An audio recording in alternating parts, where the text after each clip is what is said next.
one of the most rewarding ministries that we've been involved in is the Second Chances ministries that maybe some of you have heard. We are reaching out to women in crisis in Ecuador. We are starting a pregnancy home for young teens who are pregnant and have nowhere to go and are rejected by their families, by their churches often, by their peers, and need help. And we're really excited about that ministry. Ecuador happens to have the highest teen pregnancy rate in all of Latin America.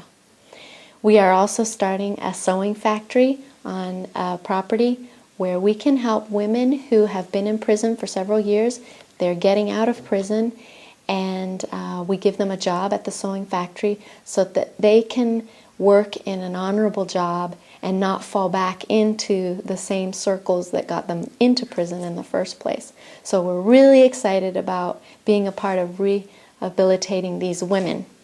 And a couple that's working with us are the youth pastor and his wife from our Alliance Church in Quito.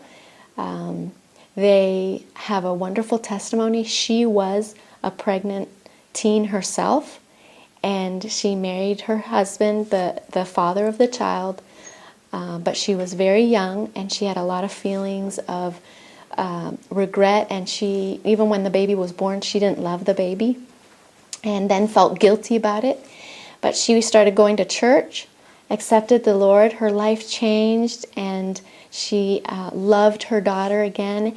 She got back together with the husband as they had separated, and he saw in her that she had fallen in love with someone, and he went to church to find out who it was, and he found out it was Jesus. And their lives were changed, and now they're the youth pastors in our church doing a wonderful job. And when we first went to show them the property and asked them if they'd like to be involved in this Second Chances project, Lucy came to me in tears after we had toured the place, and she said, "All my life I've had a dream that I was changing babies' diapers in a room that had clouds painted on it. And I knew that they weren't my babies, but I never understood the dream. And this was a dream that I had even before I was a Christian." And she said, "Today I saw that room. It's here in the Casa Blanca.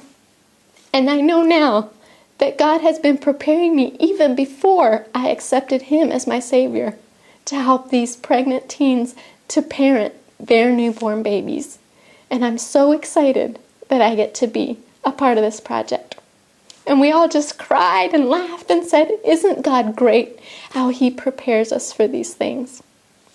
So that's a really exciting ministry that we've been involved in.